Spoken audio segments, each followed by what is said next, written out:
Pioneers of eSports podcast. Get ready. How's it look? In the screen? Looks good? Okay, we're started. It looks good, clearly.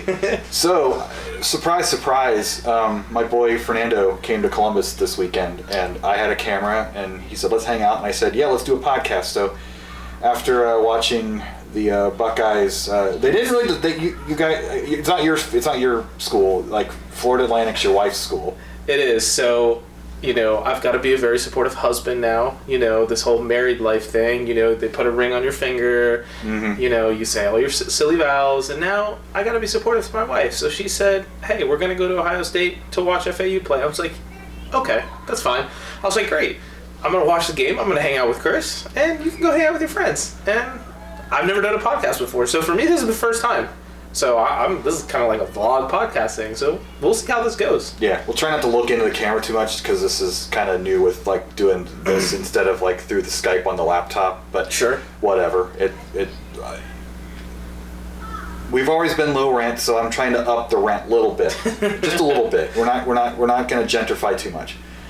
So Fernando, and then pronounce your last name because I never get it right. It's Terracuso. Terracuso. Not a lot of people get it right anyway, so don't feel bad. Okay, but FernSig01. There you go. He was a 2015 Nintendo World Championship finalist, and unlike when you hear that term and you try to picture that in your head, you're thinking a schlubby guy with few social skills. You're thinking somebody like me. You don't think of like a good-looking guy like this over here. He's being modest.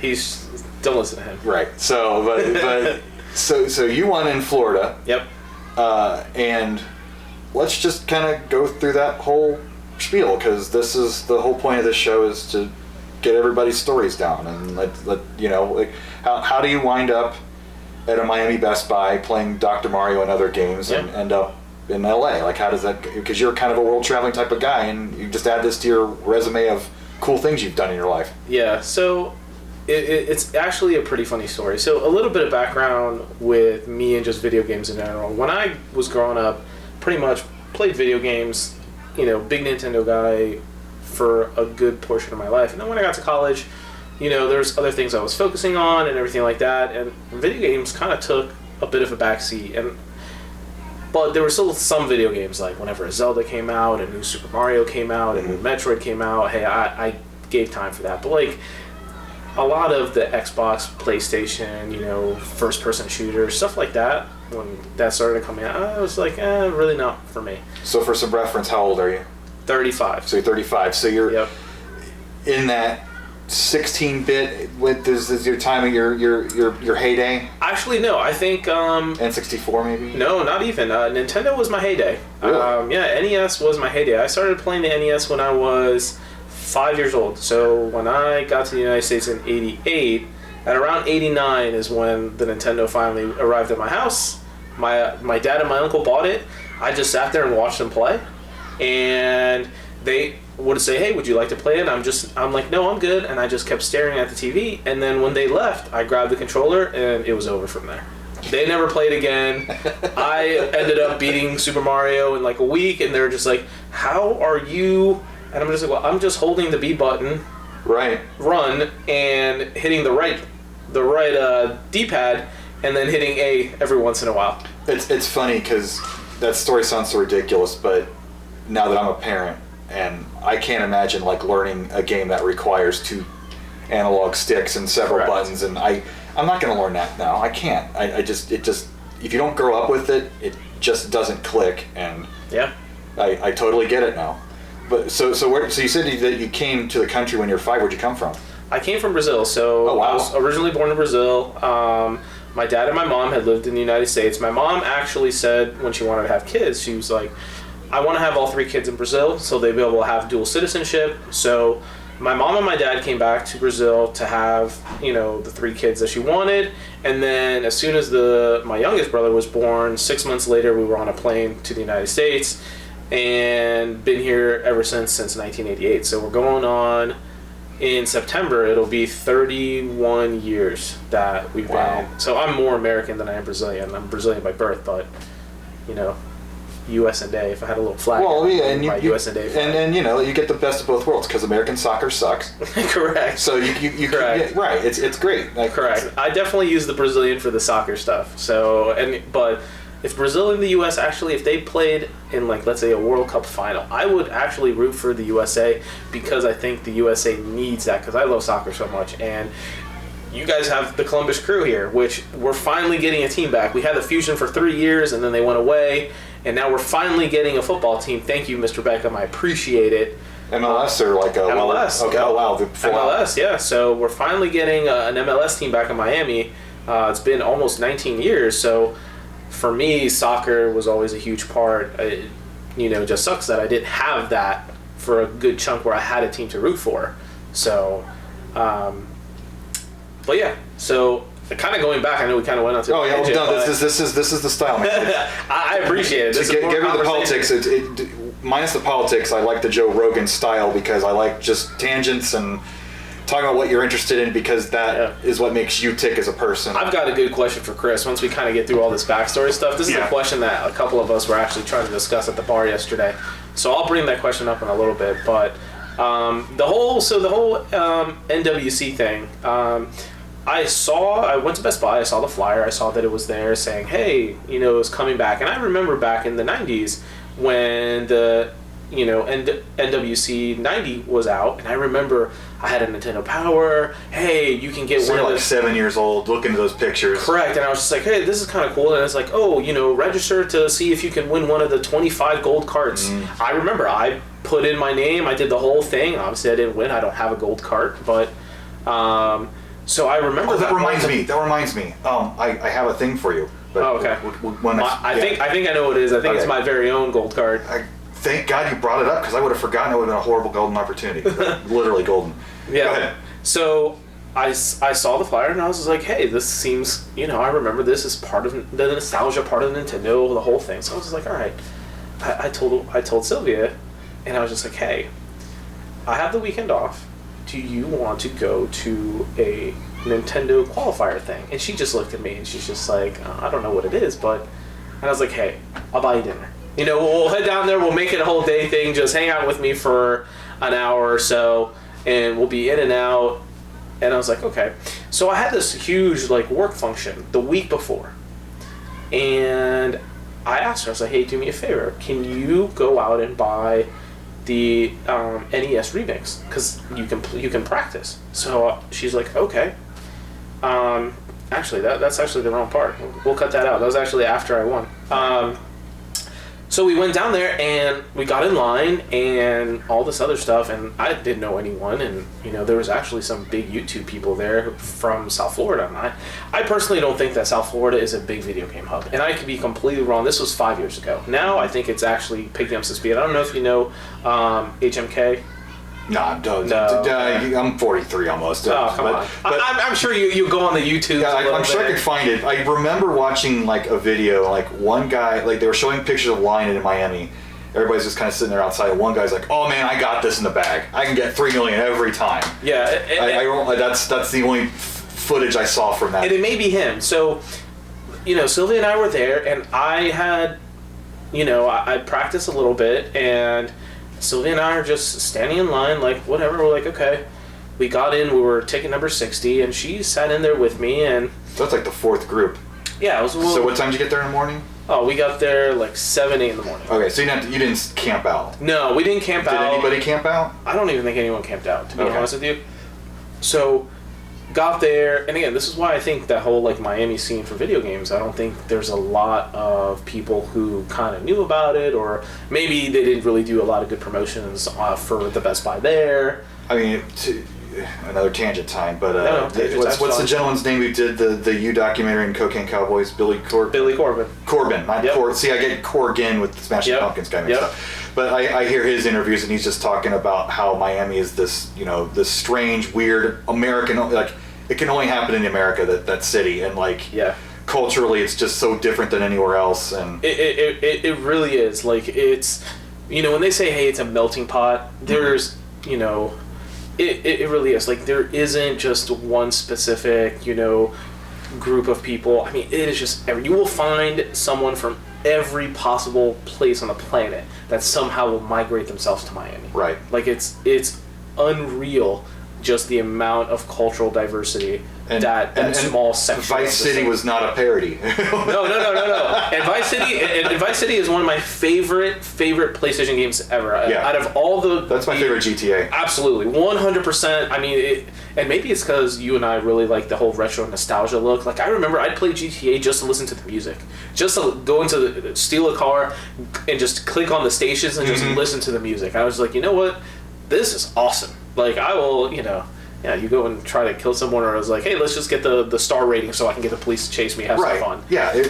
But it was just, the music is great. Ray Liotta as this, I think prototypical bad guy. I think it was. I don't play the new ones so much, but I think they've kind of gotten a little too serious with their storylines. Yeah. Like it was leaning more on the parody side to me. Yeah. But maybe I'm wrong, but that's just how I see it. Yeah. But anywho, so going back to this whole Best Buy adventure that I was able to, gather my future wife to come with me. So I got there. I was one of the, like you said, 4th or 5th groups that went in there, and I played. I had this one guy who was sitting next to me who practiced, and he's like, yeah, I've been practicing for weeks ever since I heard about it, blah blah blah, and he's blah blah. And then so we ended up playing, and I ended up getting the high score at the time, and I was like, all right, well, I guess this is it. And the wife and I was like, hey, if this stands, it stands. If it doesn't, it doesn't. And we had heard that it was like only one time playing. You can only play it once, right, et cetera, et cetera. And I was like, hey, if I get it, great. If I don't, c'est la vie. Let's just, So what was the score? Like 2-3? It was like 2-3, 2-4, and I was just like, hey, I think this is good. I got a couple of lucky breaks at Dr. Mario right at the end, and I was like, okay, not bad, not shabby. Had you played NES Remix at all?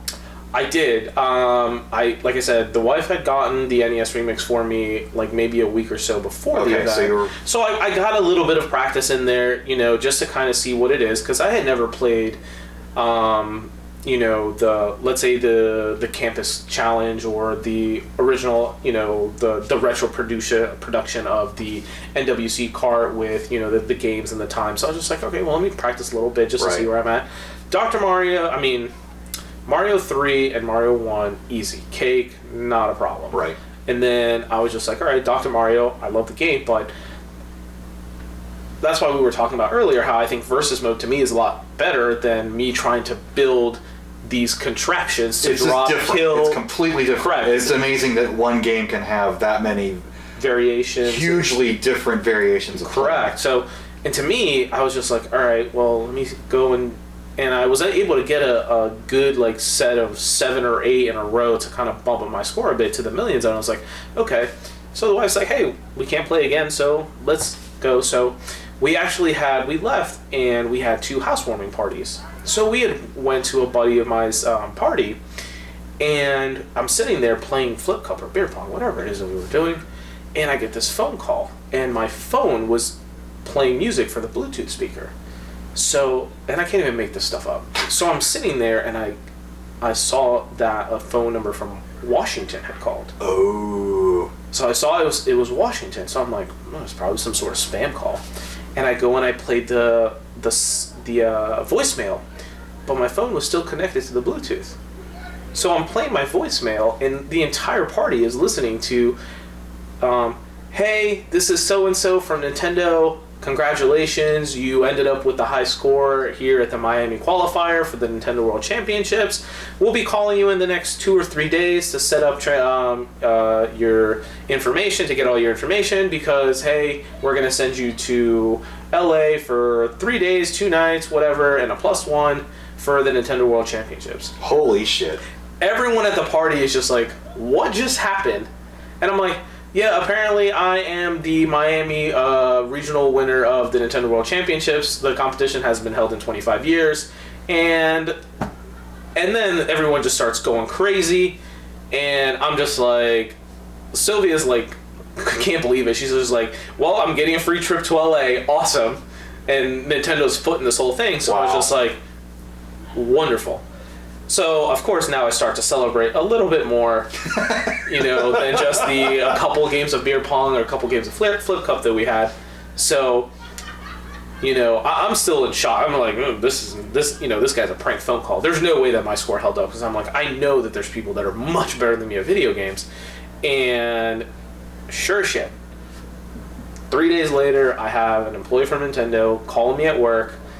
Hey, congratulations again. We need to get your information and your +1's information because, you did win. He's like, we are going to fly you out. We're going to send you some paperwork you need to fill out, the waivers and all that other stuff, and we'll go ahead and you're going. And I was like, and I don't know if I was the reason how we got into E3. I'd like to believe that I am. But I asked them, I was like, hey, I know that E3 is going on at the same time, and I know nothing's part of the package. But I asked them politely, I was like, hey, would you guys be able to give us some passes to E3? I think it'd be kind of cool for us to be able to go. Right. We're going to the event, and I was like, hey, I don't even need the stay, like the extended stay. If you want to pay, I'll pay for my hotel, the extra days, whatever the case may be. I was just like, this is E3. We're, the general public's not allowed to go. Mm-hmm. What's the harm in asking? Right, absolutely. And they were like, we'll get back to you. But it's like, I'll bring it up. I'm like, no one's asked. I was like, I'll get back to you. And it's funny, like, I think Trihex had the same story on his thing. Like, at first they were just going to cover and I think that was part of his thing, like, give me an E3 badge. Yeah. And I don't know about the invitees, but our badges that they gave us the night of the competition had the Best Buy on it. So Best Buy covered our E3 passes, not Nintendo. Which is awesome, because I was just like, hey, just throwing it out there. I was just like, hey, maybe this will work, maybe it won't, but I figured, like, it won't hurt to ask. Right. So, that was a little bit of kind of just how it was kind of more like a getting back into video games. Like, the whole NWC thing, meeting you guys, playing this thing, this whole competition, like, it really brought me back to where, hey, video games is an important part of my life. It is something big to my life. It's not just something that, hey, a new video game came out, let me just go and grab it and play. Like, it engulfed me back in. It sucked me back in. Vortex, like, just suckered me right back in. How many times did you ever go to Ohio if it weren't for Correct, exactly. And look, it'll sound corny, and I apologize, podcast world. It'll sound corny, but it's just like, I'm happy because the relationship that we have and the friendship that we've been able to cultivate from the event, I cherish that. And I cherish that with Packy, with Tim, with you, and just, with your wife, with Delia, with just everyone that we've met and been able to have. You hear that, Jordan? Get your ass up here. That's right, buddy. Don't think that we forgot about you. You're part of this group. We're getting you in here sometimes. So that's right. You're part of this group, whether you like it or not.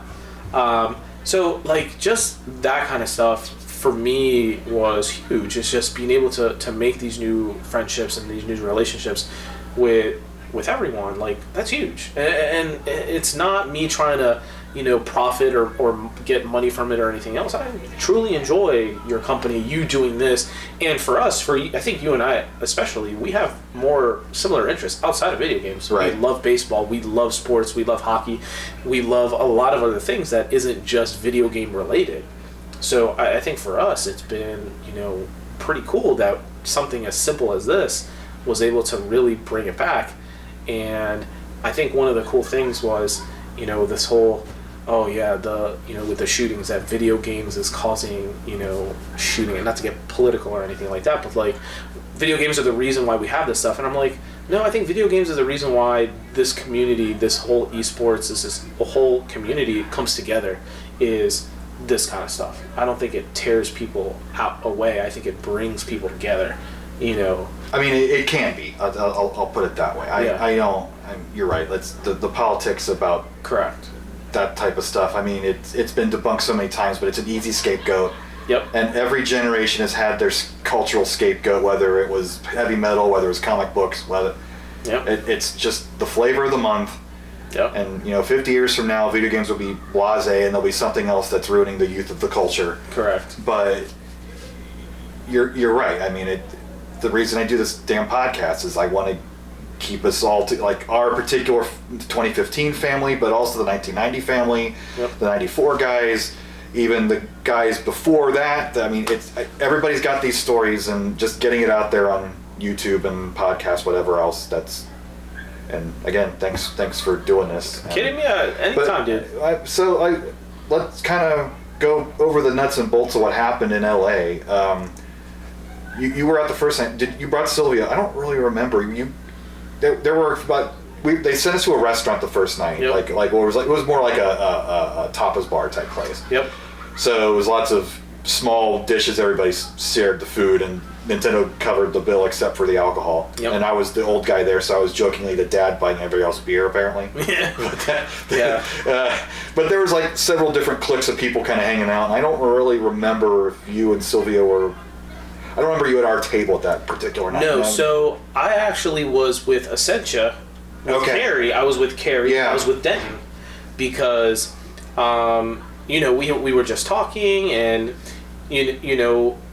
she, and Carrie Essentia, he essentially was part of this whole, with AGDQ and SGDQ. Right. She's a huge part of how that stared and everything like that. Started in her, like the one version started in her house. Absolutely. Yeah. So, with her and her brother, and, with Brosentia and all those guys, and they actually they were curious about me, and I was just like, me? Like, you guys don't know me. I was like, well, who am I to you guys? And we just got to talking, and we really actually just the four of us kind of talked and kind of hung out most of the night, which was pretty cool. That again, it was just Carrie and Denton, who live in Utah, completely different side of the United States, completely different culture, like growing up, everything different, and just an event like that where we can just sit and we can talk about whatever, video games, family, like what do you guys do, and all this other stuff. Like I tried talking to her a bit at the event, and just I had the children reference, so we talked a little bit about that, but I do want to get her on the podcast to talk to her more about stuff, because I hope to get her out to Pittsburgh to play Dr. Mario, because apparently she's a beast at that game. Yeah, so it was who I talked to, I think, more those days were I think it was her. It was obviously the 4 or 5 of us who got really close. Sam, Bananas. Mm-hmm. So to Sam, to Sinister, to Sinister01 who was there. I think a lot of us, kind of... It's interesting, you were kind of hanging with the speedrunners. Correct, I was, and, because I was just curious. Because like I said, I wasn't part of... I didn't know what Twitch was back then. No, I barely knew what it was. I didn't know about any, and these guys are having these massive events, raising all this money, and now I watch AGDQ and SGDQ as much as I possibly can, because I love that speedrunning community, especially the Super Mario speedrunning community, and I watch them and I think that they're great. And it's, I'll even watch when I can if Carrie ever went back and played, because I know she's playing mom right now, playing real life mom, right? With all of her kids, and so just that night was just being able to kind of, get to know some people. And I didn't know that we had actually people who were very, very popular, like Trihex, Cosmo at the time. Yes. So there was a lot of these people that I had no idea who they were. None whatsoever. Nope, completely clueless. Completely clueless. And some of us, not me in particular, but there was rumblings amongst like forums, that sort of thing, about the 8 invitees, how it kind of being BS, because it all worked out. It was all for promotional thing. It was all a giant commercial for Nintendo, and that's great. That's what it was. And if they got more eyeballs on their product, then absolutely that's fine. And now their formula is they did the 2019 version, which isn't really. They didn't call it that when they were recording the events, and they just rebranded it for a CBS broadcast. So it's still in the minds of people. Let's just say that. So at least it's not completely forgotten. But of course, we prefer the traditional. Yeah. Let's make it a national-wide competition and people get in. But the speedrunners were great. Like nobody was a jerk in the room ever. No. Some talked a little smack afterwards, but that might be part of their persona. I'm not going to complain about that. Yeah, it's right. And like Aaron's an absolute nicest guy in the world. He didn't have to be. Awesome. He could have been, big star. What am I? This is beneath me type of thing. And like I'll even just say that he did their live tour and gave me and my wife tickets to go see him live in Indianapolis. So like super cool guy that he didn't have to do that 5 years after the fact. So Correct. And he's even part of the family to the degree he can be. So yeah, and I didn't know about Game Grumps, and that brought me into that world. And Sylvia and I watched a couple episodes of Game Grumps, and we're like hysterically on the floor laughing what he was doing. And I was just like, where has all of this been that I just haven't known anything about? And this is why just the NWC in 2015 was huge. It just brought me back into a world that I had completely forgotten. I didn't know was such a mass. It was just so many people were part of this. And just to be able to have my tiny little piece, and for you to have that tiny little piece, it was great. And now we just want more. I would love to, be invited, 5-year reunion, or hey, the 30th anniversary. Hey, get us back, because. I think one of the things that I truly regret, and I refuse to play Super Metroid to this day. To this day. Well, let's get into that. To this day, I refuse playing Super Metroid because of that competition 5 years ago, however long it was, to this day. I think I ran into the same glitch you did, watching back on the replay. And I'm trying to convince people that that's what happened, and they're like, I have to watch it. So So this is when we're both eliminated, is in the Super Metroid race, which Sinister deservedly won. Yeah, and Timmy gave him a run for his money, because he somehow was able to escape that, and I think if he... Sinister was playing on an emulator with the Wii U, and he was not used to that input lag. Yeah. No shine sparks, no space jumps, no wall jumps. That's all cut off, because his timing is completely blown. Correct. And he didn't panic, but there was a sense of, oh crap, in his play, and I was behind him already eliminated, and I'm just like, dude, you're ahead, keep jumping, play it regular. Correct. Don't stop, don't try to get too fancy. Yep. And he even thanked me on his stream for that, and I've always been in his, I don't know, 4 years later, it probably doesn't come up too often, but he called me the voice of God about that incident, so I always thought that was pretty cool that, Yeah, and it, the one. And I think, to me, and my best moment at the NWC wasn't even me. It was when he won The Legend of Zelda. When the man got his own GIF or GIF, however that we like to call it now. Right. I think you had the absolute greatest moment of the competition. The Legend of Zelda, the speed run for The Legend of Zelda, it was outrageous. And I had, my team had won the Splatoon thing, which was the event before, where I didn't have to go into the underground and do this elimination trial. So I was sitting there watching, and I'm sitting there like in my head, because I'm not going to make a scene there. I was just like, Chris, hurry up, come on, Chris, I know you got it, you're right there. And it was close. It was, I don't think it was... Well, I only won because everybody else died. Okay. So Team R ran into trouble about in the 2 rooms before the boss. Mr. Blarney got to the boss but only had half a heart left, and Zelda already is a game that's not a Twitch game. It's slow and steady, and with the input lag on top of that, you can't do a frontal assault on a boss with half a heart. No. You have to take the conservative approach. Yeah, you got it. Aquamentus is very unforgiving when you're that close. When you're that close, I mean, if you're speedrunning and you know the strats, you know the math of the number of hits you can take, you go right at it. But when I got in there, I knew that I was down to a heart, and that if I got hit by the projectile, it only was half a heart, so I went up above him and got him from above, and that's why I won that, just because I knew the math of the boss damage and stuff. But I had my silly little pop-off, and... It wasn't silly. The man's got a gift. It was a pretty good pop-off. I heard my wife screaming, which was... That's the part that tears me up every time, just thinking of that. Because, you got a theater full of people. You expect to hear cheers and applause, or ahs, or oohs, or whatever, but hearing her individually... That's awesome. That's to this day, that was the greatest video game moment I'll ever have. So, it's my one little thing. And I'm telling you, it was one of the coolest moments, because you could just see legitimately, because look, that's one of your favorite games, if not your favorite game. It's my all-time favorite game. I still play The Legend of Zelda 30-something years later. I still think the second quest is one of the hardest things in video games. make fun of me all you want. I don't like to use glitches when I play that game. I don't like to use the screen scrolling glitch. I like to play it straight up. And one of the things that I actually did a couple of years ago, granted it's on the emulator, it was on, and I could just, save state and go back, but I beat the second quest with 3 hearts, wooden sword. Holy shit, dude. 3 hearts, wooden sword, and green tunic. Because I always wanted to see Zelda with the green tunic, because depending on what tunic you're wearing, it's the color of her dress. Zelda's the same color palette, yep. Correct. So I was able to go and beat the second quest.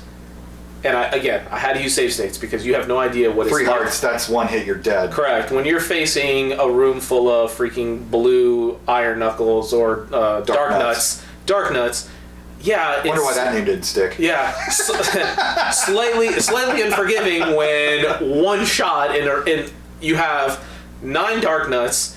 You have the projectiles coming, so now you've got instant lag, and you're just like, yeah, this is not going to work out. So it took probably about 2 or 3 weeks, but it was cool. I have the photo, I have the picture. I was just like, I'll never do this again, but I just wanted to do something different because playing in vanilla every single time gets a little boring, so I wanted to do something a little bit different. But it was such a good challenge, though. I love that concept of that race. Like, just get to the first Triforce. Like, we did it in 2 minutes and some odd seconds, and like, it was so great in the warm-up room. Like, everybody was sharing the strats with everybody else, and like the key trick. I don't think John Numbers knew about that. I don't think a lot of people knew about that. John Numbers never had played it before. Correct. So I remember him asking, it's like, hey, what's that trick? And I think it was you or someone else may have showed, hey, if you walk into the first level and walk out, that top door will unlock itself. And you just need to get 1 key. Yep. And you don't have to go to both rooms. And then there's the bomb trick, which I tried. I got yelled at it, like, people like, why is he, like during the event, I'm killing Octoroks in the forest because if you get, I think, the 5th enemy, like, it's the first enemy and the 5th enemy, I think. Because remember the saying that was so badly localized was the 10th enemy is a bomb. Right. So you have to, and I remember everyone was talking about that strat. It was, but if you get the blue Octorok on the screen right before the first dungeon where that bridge is. Yep.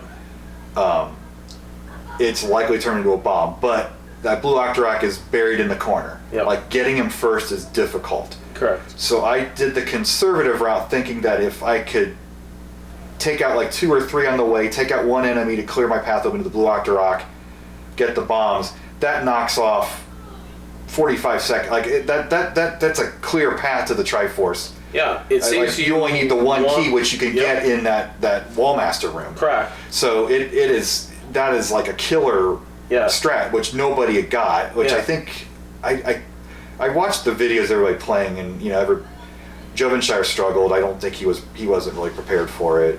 TMR tried it, didn't get it, and I think Blarney just went into the dungeon first just to go the regular way first. Correct.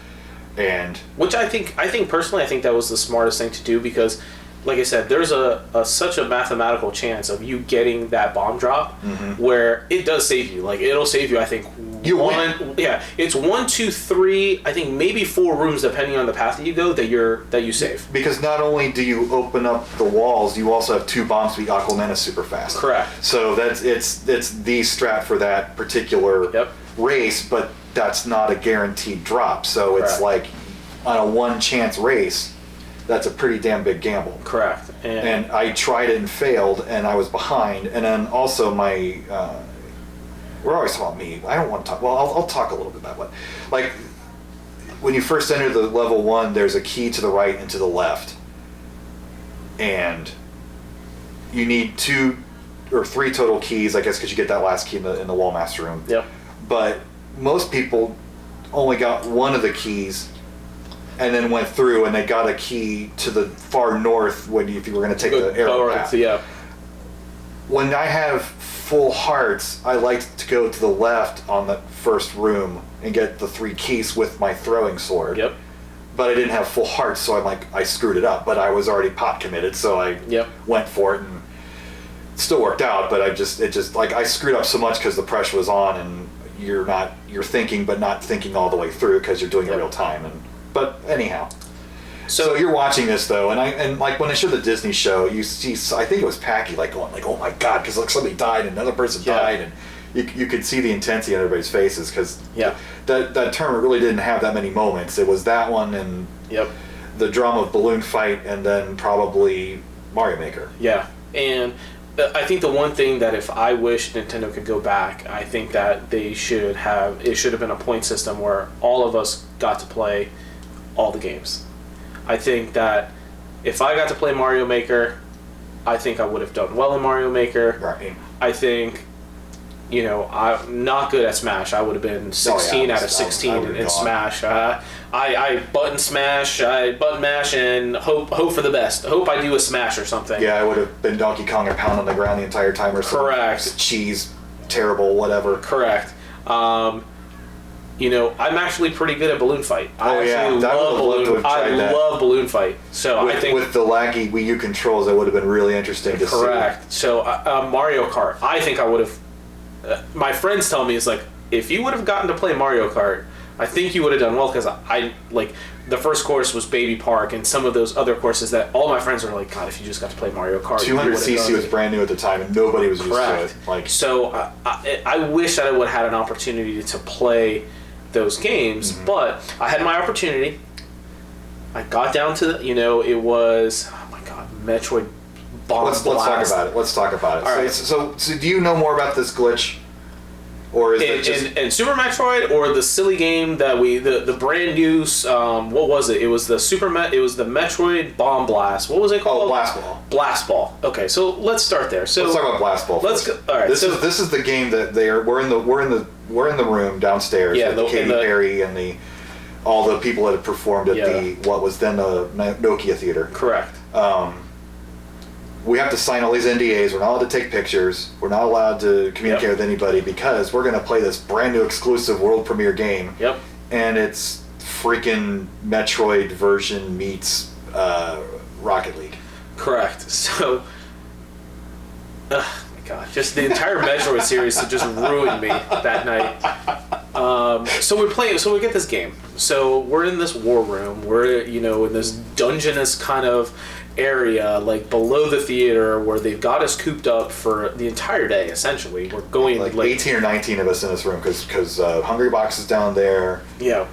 I think JC was down there. I think Eli may have been there. Eli was probably there. So we're sitting here in this room, this dungeon, and we're like, okay, great. Sign these NDAs. We got this world exclusive, and they bring out a bunch of these 3DSs, and they're all together. Yeah. And they're like, okay, it's called Metroid Blast Ball, and we're like, okay, cool. What is it? It's a 3-on-3 Rocket League hybrid with Samus and all this other stuff, and you're just in this contraption. I don't think they were officially calling it Metroid yet, but everybody knew from the controls. Correct. They were all just generic. You're right. They were all generic bounty hunters at that point. Yep. So you got into this little spacesuit, and you're sitting there, and they drop the ball, and it's like Rocket League. You're trying to score a goal, like soccer, into this thing, but it's slow. It's super slow, and we're sitting there, and I remember, I think it was Jordan, myself, and Tim, and we played as a team, and we won all 3 rounds. And we thought that we were going to be able to choose who we played with, because Tim, Jordan, and I were like, okay, we got this down. Yeah. Like, we were strategizing. We were doing the whole 9 yards, like, in case we get called, we want to be the 3. So we're like, okay, great. We kind of got the hand of it. So, and keep in mind, we don't even know the format of the tournament yet. Yeah, we know nothing. They put us in this room. They do the blast ball first, then they take us out for dress rehearsal, which is basically, this is what the stage looks like, and when you're eliminated, you're going to go walk up this aisle. Yep. Then that's when we found out it was like a reality show. Correct. And that was it. That's all we got. We knew we were going to play Splatoon. We knew we were going to play Zelda. Yeah, I think those were the only 2 that they had released. They announced that they... So we have no idea what the format is. I'm trying to be 14 years old again, and like when we're leaving, I'm screaming, "This is awesome!" and everybody's looking at me weird, like I'm a freaking weirdo. So then I double down and say, "This is super awesome," and then nobody wants to talk to me at that point. So, and Chris is absolutely right. Like, it was a reality show, and we knew that, hey, Disney XD was doing this, all this stuff, and we're like, okay, cool, they're gonna make, and we had to we had to go outside, so they'd take videos of us walking, which was like our entrance. The Reservoir Dogs entrance was amazing. Correct. So they've got all 16 of us lined up, and they had, hey, we want you here, you there, and they're like, all right, you guys are gonna walk like a 1/10 of a mile, just walk, serious face, all this stuff, and then they're sitting there, and every one of us, they get this close up, which ended up being when they actually introduced us, and the actual programming is how they introduced all of us. Right. So absolutely, Reservoir Dogs is probably I can't go all in with any other better explanation of what we did than the scene of Reservoir Dog when they're all just walking towards the I was near the back, and Aaron was next to me trying to be all silly and stuff. Correct. It was so good. That Disney show was so well done. It was. I can't say enough good things about that. Yeah. So we're getting in this, and now we're Blast Ball. So we had done Splatoon, and then it was Blast Ball. So they what they did in Blast Ball, the first round, the teams are evenly distributed between the qualifiers and the invitees. Yep. The second game, they had 2 different games, but it was all of the invitees versus each other and all of the qualifiers versus each other. So they had this planned out to keep the numbers even all throughout. Yeah. So you were on a qualifier team with... It was myself, Packy, and man, who else was it? Timsy. I think it was Tim. Because you guys lost and you were all in the race. Yep. So, no, Packy actually, because Packy scored the one goal that we had. He got a bye. He got a bye, so he was able to go to Mario Kart. So Timmy and I believe he scored a goal like right away. Yeah. So go, you describe it. I think that's exactly how it was. Like, we scored a goal right away, so we were up 1-0. And since Timmy and I had already talked about this, prior, we were like, all right, so let's have some sort of plan. So I'm like, great. Okay, cool. So the next thing I go, and we ended up losing, I think, 2-1 or 3-1, whatever it was. First to 3. Yeah. Whatever it was. And now comes, I remember standing there, and then you hear the opening noise from Super Metroid. You hear the noise of, sounds like Ridley or something. So I knew exactly what we were playing. Right. Like, I remember, and you hear that haunting starting noise, and I remember, like, when you start Super Metroid, it's like, says Nintendo 1993, and you can just hear it, and then it goes doom, boom. Right. And I was just like, we're playing Super Metroid. Now, did you know about you didn't know about the SGDQ races with the Save the Animals and stuff, which is totally where this race came from? Nothing. Absolutely not. And I remember that Sinister had said, when we were chit-chatting, that was his game. Mm-hmm. Like, he is known for speedrunning Super Metroid. So I was like, when I knew that he was in that bottom with all of us, I was like, we have no chance. No. I honestly knew, I was like, we have no chance. I'm like, this is it for me. I'm going to try to do my best. And I had not played Super Metroid in years. No. I remember how it goes, because you get through the boss, okay? And I can remember the commentators, because I was able to get to Mother Brain pretty quickly. Right.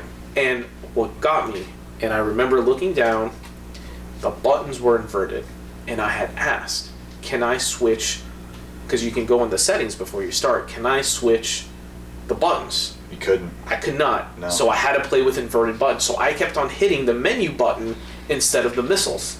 And I was just like, oh, this is gonna be terrible. On the Wii U controllers, the triggers. There's the triggers, which are like the actual gun triggers, the and then LNR, there's the what do they call the other I know there's the ZL, the ZR, the L, and the R. There's another word for it. I'll think of it 20 minutes after we're done. But we kept hitting the triggers to aim up, and that brought up the virtual console menu. So I was struggling with that so much. So I'm sitting there, and I had gotten through, and I couldn't toggle to my super missiles, because you start with super missiles, and then you go ice beam. You just keep jumping up, charging your ice beam, and firing at her. And at a certain point, when you see that she starts to drool, Mother Brain starts drooling, you know it's coming, because the point is that you have to let Mother Brain hit you to drain all of your power to progress the animation to get the Metroid to come in, kill Mother Brain, give you the powers, and then you become Superhuman Samus, and you have 3 minutes to evacuate. Right. I could not figure out the buttons. I kept on getting bombarded with missiles by Mother Brain, and the next thing I know, I died. I was just like, ugh. So it didn't glitch, you just died. I just died. For me, it wasn't the glitch. Every time I try to jump or shoot missiles or something like that, I was either getting the menu or something else, and I was just like, and that was it. And to this day, I have not played Super Metroid to this day because of that silly. And I had beaten Super Metroid so many times. One of my favorite Super Nintendo games, probably one of the best Super Nintendo games ever created. Yeah. And I was just not able to pass that one part that I had beaten 100 times when I was a kid. I've talked to Sinister last year in Portland, and I told him about it again. He's like, I'll have to see the video. But if I see him again, I can get a phone and show him the video. I just want to show him that, look, I'm not making this up, man. Because I don't know, because I got to the point where she super beamed me, and then she gets you down to whatever, and then she throws a few bombs at you to take you down even further. Yep. And then right as about the kill shot comes, and the baby Metroid comes and saves you. Yep. So my character was kneeling, and I couldn't move, so I was just kind of relaxing, just kind of like waiting for it to happen. And then a bomb bounced off the wall and got me from behind and killed me. And I'm like, what the hell just happened? Is this a glitch? Is this what? Like, I'd never... But mind you, I haven't played this game since 1994 when it came out. I rented it for a weekend, beat it. That was cool. I like this game. Yeah. But I wasn't like, best game ever. I was never enthralled with it to that degree and learned the nuances and all the tricks and stuff. But at that point, I just felt to myself that I'm not going to complain or raise a stink about it because I had my moment. This is amazing. Yeah.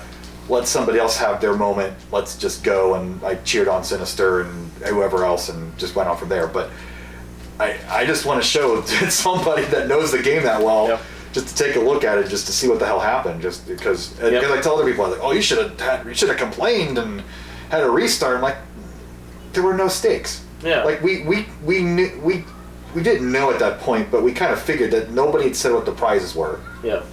So we were like, they're not going to give us anything for winning this thing, aren't they? Yeah. Yeah, I think we were playing with house money. Just us being there, them paying for the event, and for us going and taking this 3-day mini vacation. And then, to me, I think the ultimate prize, we got tickets to E3. And to me, great. Numbers has the gold statue, and Cosmo has the signed autographed 3DS. But the fact that we got to go to E3, that to me was, hey, appreciate it. Totally, like after the fact. But going in, I knew about 1990 and the $50,000 and the car. Yeah, and the Geo Metro. I don't know if you watch a podcast, but the winner in 1991 still has his car. That's awesome. That's awesome. Still has his Geo Metro. Good for him. But yeah, I know. It's a hey, Steven. But I would just, because one of the questions they asked the Disney guys like the night before is like, so what are you going to do if you win this whole thing? And I'm thinking like, well, shit, if I win this money, I'm going to go to Japan. I'm going to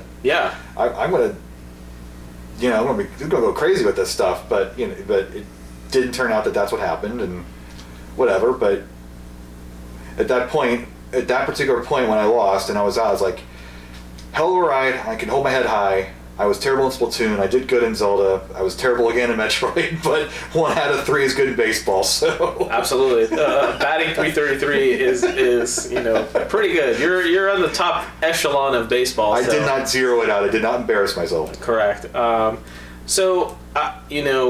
think the whole moment, because I think Essentia had never played, so I was standing next to Carrie, and Carrie is just looking at me like I don't know what I'm doing. Like, she is just sitting there, and so I think Carrie had gone first. I think I had gone second.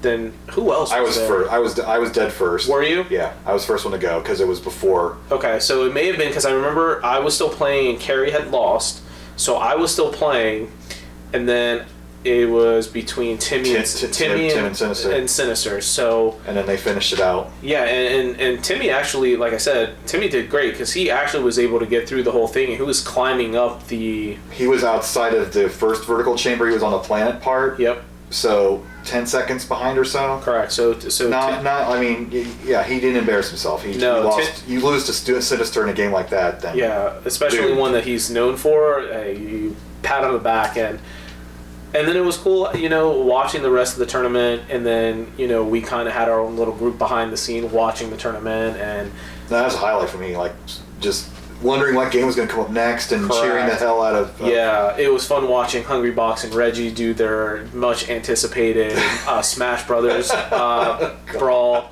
I think that was great. Super Mario Maker was great. I remember when it was the highlight of the show. Absolutely was, and that was one of the things because I love Super Mario Maker. I love Super Mario Maker 2, and I feel like I'm actually okay at it. And I was just like, I wish I would have had an opportunity, because I don't know if you know this, but, and this is my little moment at the event was, so when we were actually on the E3 floor, and I don't remember if you know, when they had the Super Mario Maker setup, they were calling people from to play. Yeah. So were you wearing your shirt? So I was wearing my shirt, and Eli was there, and I asked Eli, "Hey, can I try this game?" And he's like, "Absolutely." And who did he pin me up against? And I guarantee you, he doesn't remember, but I played against Hungrybox, and I beat him. The 3 levels that they played in the day before. Right. So was it the Mario 1, 3, and World? Correct. And then the new Super Mario Brothers. Super Mario Maker. So I had played against Hungrybox, and all of them, or which one? The new Super Mario. See. No, it was actually 3, because I remember doing the clown car section. Yes. And then it was Super Mario Wii U. Okay. Because it was the lava. It was the. I would have been destroyed in that one because I had no clue how to do wall jumps. Yeah. So, and it was funny because Hungrybox doesn't know me. I don't know Hungrybox. So nice guy though. He was like. Yeah. I kind of feel weird in the green room. I brought a poster to get all the contestants to sign because I knew this was going to be the only chance this would ever happen. Absolutely. So I was. You were smart for doing that. And I appreciate the copy you gave. And then Hungrybox like, "Do you want me to sign that too?" And I didn't know who the hell he was, so I was like, "No, I just want the competitors." Yeah. I feel so bad.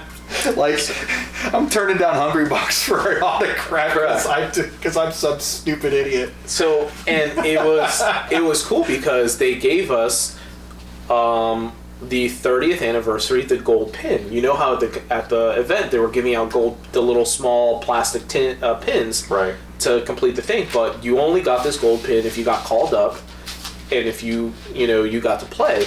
So Eli gave him and I one of the little like gold pins that came in this felt, and this little box had a little felt cover in the back, and I was like, all right, well, I got to play Mario Maker, and I'd be arguably one of the best Smash players, who I did not know at the time. Right. He's one of the best Smash players in the world. Yep. Not in the United States, in the world. And I had beat him at Mario 3 and Super Mario World. So it was awesome. It was a great moment to be able to do that. And your second greatest moment behind winning Human Bloody Freeway at Hexadecathlon 8. Hey. And we can get into that because that was actually, I've never been more focused on one game in my life than I think that 5-10 minutes when it was myself, and I can't remember the guy who I was going up against, but it was like there's like 40 people behind us in this small little room, and it was pin drop silence. Yeah. And all I remember doing is staring at the screen and just holding the up trigger on the Atari controller and hoping for the best. Sorry for the tangent. We'll go back to Hex. We'll go back to that later. Correct. So you beat Hungrybox. You get your pin. I got my pin, and I was just like... Was there any applause? Was anybody... Yeah, there were people clapping because, again, I'm sure they knew who Hungrybox was, and they're like, who's this scrub that... it looks like he's got a cool shirt. I don't know where he got it from, because I'm sure some of these people weren't watching the competition. When before E3 opened, we had the vendor badge. This was Best Buy, so we were allowed in early. So I found Packy on the floor if you ever see footage of E3, everybody's kind of out in the hallway waiting to get in. And I walk by the line with my shirt on, Packy's got his shirt on, people are turning around and pointing. Like, I noticed that. It's like, I'm not used to that in my life. And then so, but, you know, we were noticed, and then we get in and whatever else happened. Even walking to the event from the hotel, I remember the line of people, and they were looking at me and with the shirt, and they're like, holy bleep, are you in the competition? And I'm like, yes. And I'm just like, dude, that's awesome. And I was like, I feel like a D- list celebrity. This is pretty cool. Yep. Like, I have these random people who I don't know are asking me, and I have, you know, and my wife is with me, and she's just walking, and she's like, what's going on right now? And I'm like, I don't know. Like, this is new to me as it is to you. Well, how did she think about this whole thing? Like, I think for her, you know, because we had just started.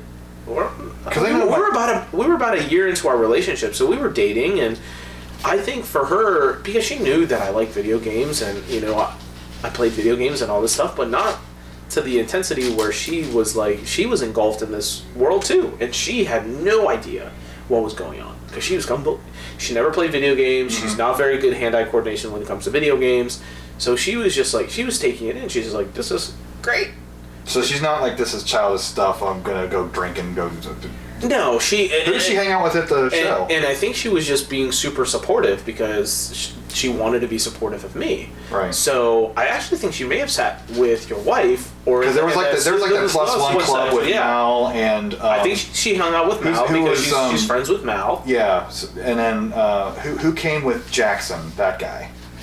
Will? I think it was Will. Will. They were on their little plus one club. Yeah, so I didn't know if she was sat with them or not. No, I think she did, because I think she remembers that she remembers your wife and with Mal, and I think they were all sitting together because they all got these plus one wristbands. Hey, the plus ones can sit in this little corner of the stage. Right. You know, and all this other stuff. Behind the cosplayers, because you got to put the cosplayers up front. Correct. Nintendo, when it comes to marketing, they know what they're doing. Exactly.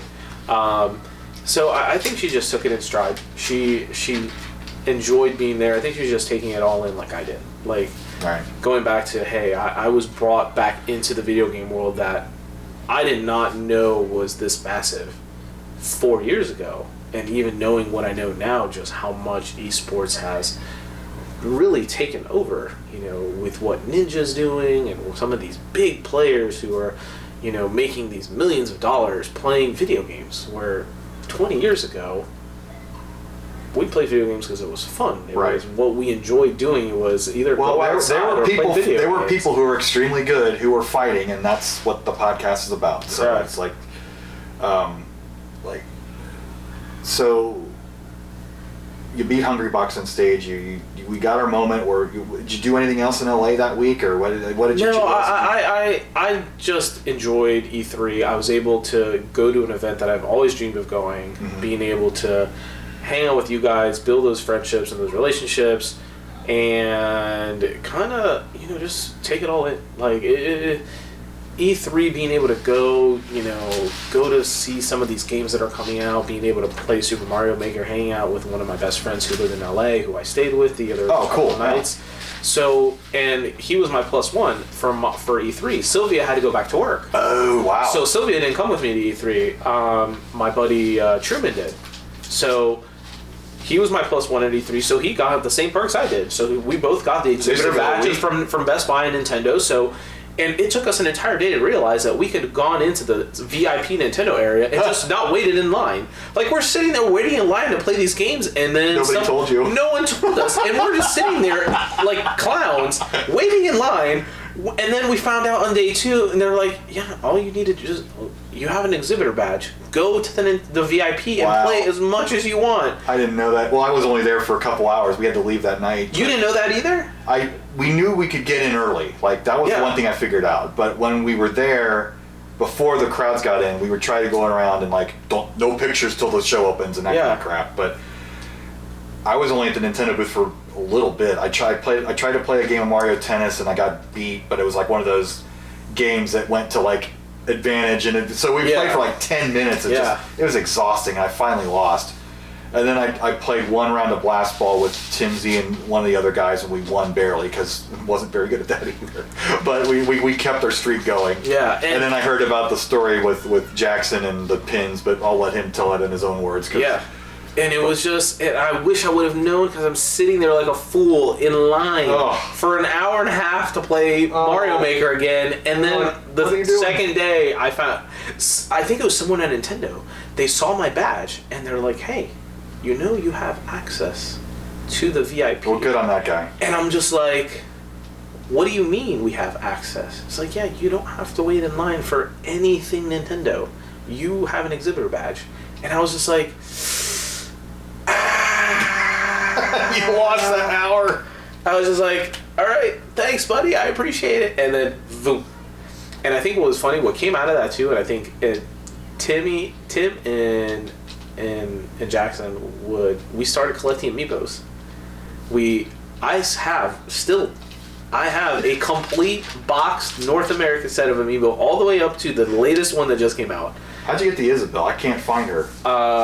Yeah, so for me, it's on Twitter. You follow a couple of the smart, like, Nintendo people on Twitter who... Jesus Christ, okay. So that's how involved you have to get. Correct. Even 4 years later, they still can't get their shit together. Correct. So you have to follow the right people on Twitter, and I set notifications on, so as soon as one sends Twitter, Isabel available, Amazon, go now, it's go pre-order, and then hope for the best it comes in decent shape, because Isabel's impossible to find for Smash. So... Oh, well. My wife still... She's like, you're still collect these things? And I'm like, absolutely. I have 3 different variants of Villager. I have 3 big yarn Yoshis that... Really? Yeah. That's one of the ones that Sylvia actually stayed with me in front of Toys R Us from 2 in the morning till 8 in the morning. We actually sat there and camped out. Well, if you're looking to get rid of one of those, I know a little girl who'd love one. I'll put a little. Maybe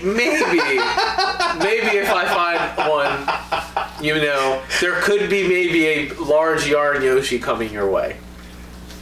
In case I know someone who may have a couple that are, boxed, hidden, or anything like that. Okay. But I'm just stop. Okay. Stop. But and yeah, I still get the random Amazon boxes at the door with my amiibos, and so I still collect that stuff. I've gotten into collecting more, a large part to you. Well, seeing what you do. I got you into the bug. I got Timsy into the bug. Yep. And I wish we had more time. Aki to a degree, I think. Yep. He's been pretty... He went to Pittsburgh last month. He brought zero money to buy video games. I was like, dude, really? I'm proud of you, man. I couldn't even... Yep. I was running a goddamn tournament for the whole week, and I still had to go off and buy crap I didn't need. Yep. So now, when I go to these Comic-Cons in Florida, I'm bringing money with me, because now I'm looking for complete in-box Nintendo games that I like. I'm not doing a 1 through 114 of boxes. No, I'm not going to do that. But there's certain games that I really like that I'm going to try to collect some of the boxes. And that's kind of tiered into this stuff now. So memorabilia-wise, what did you keep from NWC? You have your shirt framed? I do have my shirt. It's not framed because I just don't have any room in my wall right now to put anything anymore in my little game room. I got the 30th anniversary pin. I still have my badge. I still have not only the E3 badge, but I have the actual name tag that we got on screen to show our name. What else? I still have the little care bag that they gave us. Yep. I think I got a Yoshi. I got a Peach and something else. It was so they didn't even give us amiibos in that bag. But whatever. No. This is the complaint at Nintendo Hour. Correct. Yeah. I got a Yoshi, some other little knickknacks and stuff. I still have all that. Essentially everything that I got that I was able to get, I have. I have a shirt. Yeah, get that shirt framed, even if it's like in a small. Correct. I got one of those just gray shirts to wear. Okay, yeah. So I got one of those.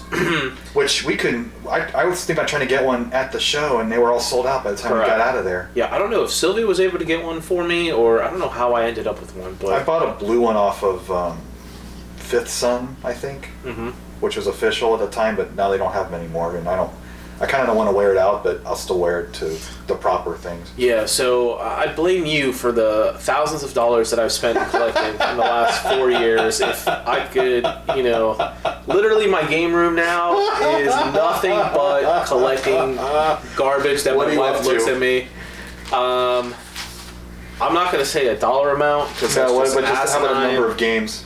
And to me, I don't even think it's necessarily the game stuff. Like, just think about this for a second. So, before, and RIP to the 3DS, because unfortunately, once the Switch Lite comes out, I think the 3DS is finally going to be discontinued. But I ended up collecting a bunch of those consoles. I have 8 variants of 3DSs that are brand new in the box in their little plastic, plastic thing. Wow. So I have that. I have every mini console from all 3 regions. Oh wow! I've only done 2. I don't go for the 3rd, but I have the 3 NES minis. Mm-hmm. I have the 3 Super NES minis from all 3 regions. So Europe, Japan, America. I have all 3 from each of them. And now, like, just anything that's like a limited edition run, anything like that. I Am 8-Bit released the Street Fighter 30th Anniversary Super Nintendo. Yeah. I have that. That's sealed. I have no idea if it's the Blanca cart or the regular cart. Mega Man 2 and Mega Man X, I Am 8-Bit did those 2. I have both of those sealed. Don't know what versions they are. I just have, like, and these are all games that I grew up with that I love, that I enjoy. Yeah. So I got a couple this past Comic-Con. One of the vendors had a box, instruction manual, and these, what's it called? The foam insert, the poster, the foam insert, the poster for Final Fantasy 3 for Super Nintendo. Yeah, so yeah. Final Fantasy 6. Had The no map. cart. They had the map, had everything. Yeah. I have the cart. I was like, the box. I'll take the box. Good sir. So I was able to complete that. So I was able to find 2 complete in-box sealed.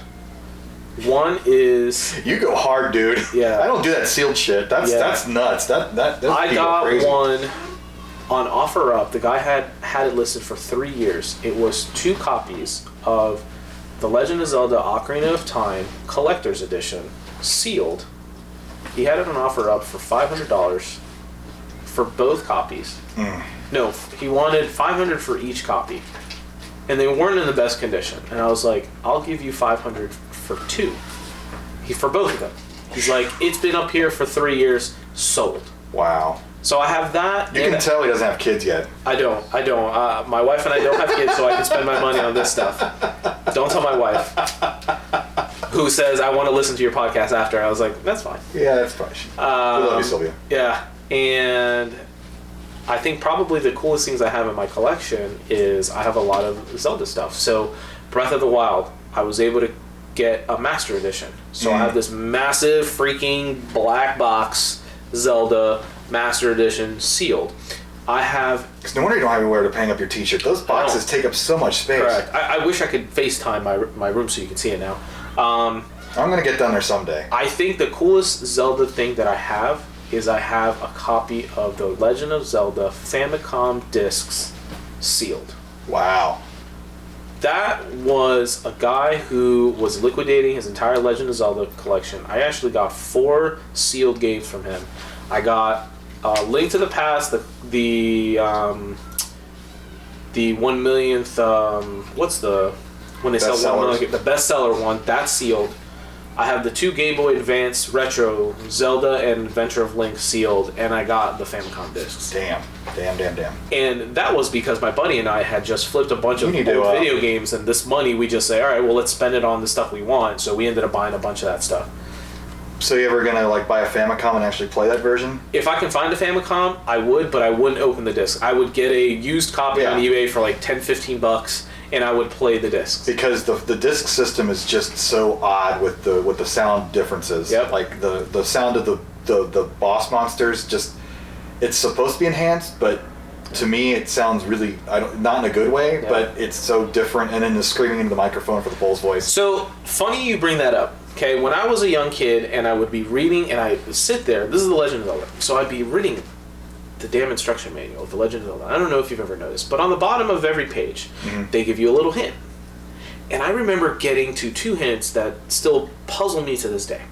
One is the Pole's voice. I remember it says if you blow into the controller, it would kill all the Pole's voice in the room. Again, localization back in the day, really not that great back in 1986 when this game came out, because the US version does not have microphones to you to blow in. That's Howard Phillips' fault. You remember Howard Phillips? No. Do you remember Howard and Esther did Nintendo Power? Yes. Howard Phillips was the Nintendo Fun Club president. Okay. He was like employee number... He was one of the early employees when they were a company just importing Donkey Kong arcade machines. Yep. He was fresh out of college, and he became the guy because he was young and American that would go through all the Famicom games and say yes, no, yes, no, yes. Like, he was the one who was approving which games were going to get released in America. Then he became the Fun Club president, and then he was like the guy in the bow tie as like the PR face of the company up until like 1991. So I met him at a convention back earlier this year, so it was pretty cool to like he was the Reggie of the day. That's what I have to explain to people who don't remember those old days.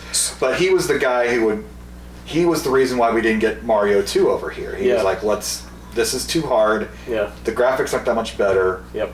Put it on the shelf. Yeah. So we got, and I applaud that, because frankly, Mario 2, what we got, is an amazing game, and we wouldn't have gotten that in its Japanese version. Yeah, so. I think it was called Super Mario USA, I think. It was called Doki Doki Panic. Okay. And it was a bunch of characters with an Arabian theme from a Japanese TV show. We weren't going to get that. Yeah. So we got that game because they were willing to do the skin change. But anyway, go ahead. So I remember as a kid, and I'd be reading there, and I'm like, I'm blowing into the remote control. The NES remote control, knowing, and I'm like, nothing is happening. For years, I'm like, what is this thing telling me that I thought Pole's voice doesn't like loud noises? And it wasn't until, I can't remember, when I got a hold of what the Famicom controller looked like, and I saw that it had a mic button, and I was just like, mother bleep, how is this? This is what they meant by it. And there was another hit on there that I still think that there's... It says that if you are strong enough that you are able to...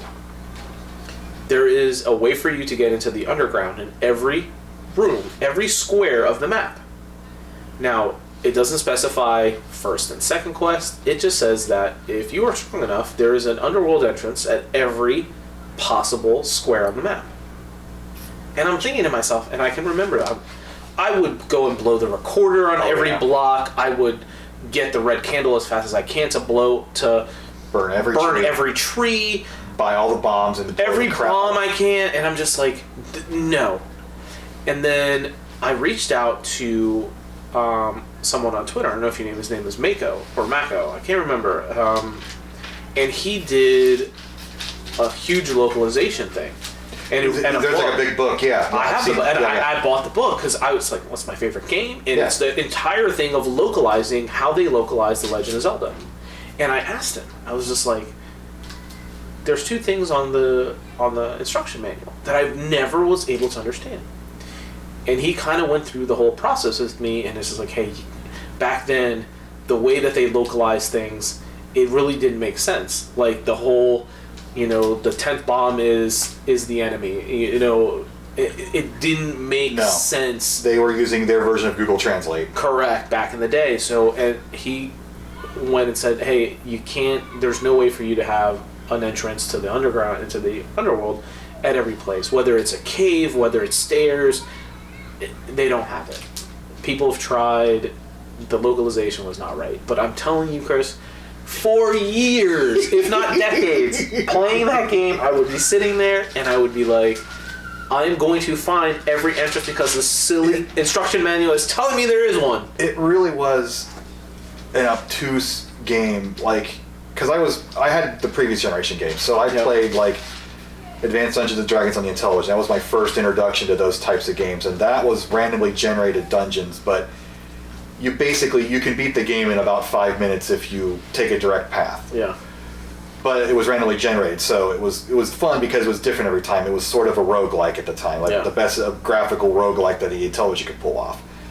And then there was obviously Adventure on the Atari, if you ever played that one, which extremely abstract, but at the time there was no game like that, because before that adventure games were all text based. So then they do this thing on the Atari where there was a fixed maze version, but then they made there was also a standard maze, but you can beat that in about 2 minutes if you know where to go. But it wasn't intuitive, because if you left at say the upper left hand portion of a screen, you would end up on the lower, or you would end up on a different portion of the screen the next when it scrolled. It didn't scroll over. It wasn't a 1-to-1 matchup. So these screens would repeat, but the mazes, you'd have to figure it out on graph paper or something. It was designed to get you lost. It wasn't designed to be this intuitive, which Zelda was. That was the big difference, where there was an intuitive up, down, left, right mechanic going. Yeah. But the items are so obtuse. Burning a tree down seems obvious now, but when you're playing nothing but Pac-Man and Super Mario Brothers and that sort of stuff, that doesn't make any sense. Correct. Blowing up a wall kind of makes sense, but blowing a whistle in a lake? Yeah. Nobody thought of that. Correct. That was the first huge secret in the first issue Nintendo Power was... There's how you get to level 7. You blow the whistle at the lake, and then that just opened up your mind to all the different possibilities. Oh, you use every item on every possibility to find these things. Yeah. And then, unfortunately, as the Zelda games evolved, the items became less of let's experiment to see what this can do. They just became virtual keys. You need this item to get to this portion of the maze. So that first Zelda was kind of the sweet spot between the really abstract adventure on the Atari, then the newer Zelda games where, we get the hammer and that's a key to get to this new section to open up a new dungeon. Yep. So that's why I particularly love the first game. It just... And I think that's why, to me, the first game, and look, people will always say, the consensus is, I think, Ocarina of Time, Link to the Past, and now Breath of the Wild is probably, arguably, 1, 2, and 3, however random way you want to put it, the top 3 best Zelda games ever. And I understand that, because essentially Link to the Past is a 16-bit version of the original Legend of Zelda, just with a bigger storyline, a much more defined storyline, with some aspects of still being non-linear, but... It's linear. That's my biggest gripe with it. Style-wise, the music, the first time I heard it, the 16-bit orchestral version, that theme's that took my breath away. Because even, I was a big Genesis kid at the time, but hearing orchestral music, which you couldn't get on the Genesis, that was more techno style, that kind of blew me away, like that in Final Fantasy 2. But looking back, playing them now, Link to the Past is so well done. The controls are so good. The running mechanic is so fun. But just and the randomizer kind of solves that a little bit. I love the randomizer. I do. I wish there was a way you could get that on a cart without EverDrive. Yeah. I would just love a randomizer cart that somebody sold that I could just play the crap out of, and hopefully somebody will come up with one someday. But that concept, that's brought back a lot of that. Yeah. Exploring around for the fun of it. And I think that's why, to me, if I was to rate, you take the original one out. I think what Breath of the Wild was able to do to bring back that non-linear style, because the Legend of Zelda is such, my favorite game, it brought a lot of that back in a lot of ways. But I don't think Breath of the Wild is perfect. I would have liked a bit of a story, a little bit more difficulty. In a sense, because I think that's one of the gripes I have with newer Zelda games now is they're not as difficult as they used to be. I loved The Legend of Zelda. They padded the time up instead of the difficulty. Correct. I loved how difficult the first one, and I remember playing the second quest for the first time. You're telling me that I have to fight mummies in level 2, and one hit, and I've got to find invisible walls. The red bubbles. Yeah. The invisible walls. I would have never figured out invisible walls by myself. Correct. I only knew about it because the first issue Nintendo Power had that guide that took you to the first few levels. I didn't even have the first Nintendo Power, so I had to find out by myself. I remember going through level 4, and to get the raft, it's over the Triforce. It's past the rooms of the Triforce. So you're running around, you know, and then you start. Was that the? She's. Hey, can you check to see if the camera's still recording? Does the red on the top mean it's recording? The red circle? Yeah. Thank you. Okay. So I remember, I'm like, where's the raft? I need to get to the net. I have to. And then I just kept going to different rooms, and then I magically was like, okay, well, I can go through walls now. Let me go through this wall. Yeah. And after the Triforce, there's the raft. There's 3 rooms over. And I'm just like, are you kidding me? And I remember I had beaten the game, but I went to a friend's house who had just gotten his Nintendo, and it's like, oh, help me with The Legend of Zelda. And I turn it on, and it's got his name, and it had, you know, the number of deaths there. Yep. You know, normal person back in the day, 40 deaths or something like that. He had like 500 some deaths because they had been exploring so much and just couldn't find this particular thing or that particular thing. Like, I wish there was, you know what though, they got with the remake of Link's Awakening, they got a dungeon maker. Yeah. Which, God, man, that has so much potential, but then it just makes me want like an exploring and overhead mapped sort of game where the puzzles are just out of this world. But I don't know. I see what people do with Mario Maker, and I kind of hope that you get the same thing with the Zelda game, but who knows, maybe. I think it's coming. I think you brought up a good point with the remake of Link's Awakening. The way that they did it, it almost looks like a palette, like a canvas that you can go ahead and start putting trees and start building things. It looks like a prequel really to a Zelda Maker kind of thing where, I mean, the game looks incredible. I can't wait to replay a game that was ginormous in my childhood.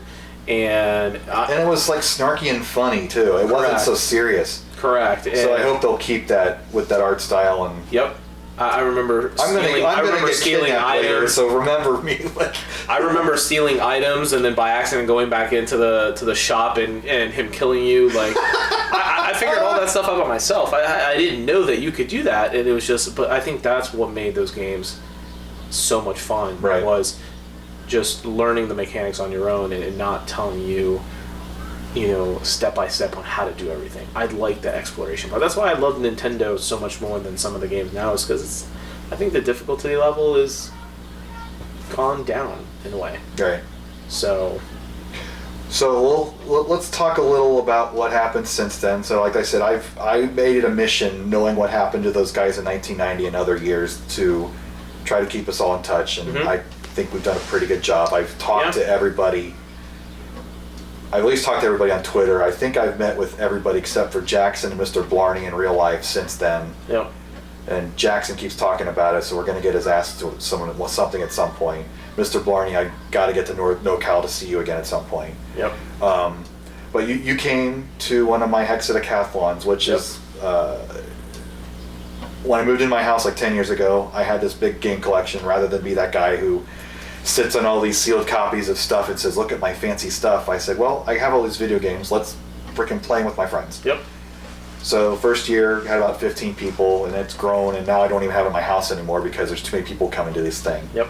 But you came one year. Yep. Also the same year that Packy and Tim came. So it was like 4 of us at the same time, and I still get emotional thinking about you coming up to my little stupid house to play stupid video games. No, dude, it was... But it's so great because here's what I think of what happened. You tell me if I'm wrong. Okay. Like, you came in with some expectations you were going to do pretty well, and you kind of got bodied on all these really dumb games, because I pick good stuff, but I like to pick weird stuff. And we get done to like one of our last games, which was Freeway for the 2600, but I found like the prototype of the original version, which was a person crossing the road instead of a chicken. Yep. And when you get run over, there's a little blood splatter, and it's really stupid, but it's hilarious. Yep. So we're playing Bloody Human Freeway in this little room in my basement, and you just have the determination of, I'm going to win one of these games, goddammit. And Yep. you tell it. I'm sorry. No. So first, I did not have the expectation that I was going to do good. I knew that, knowing the competition I was going up against, and knowing Tim was going to be there, Packy was going to be there.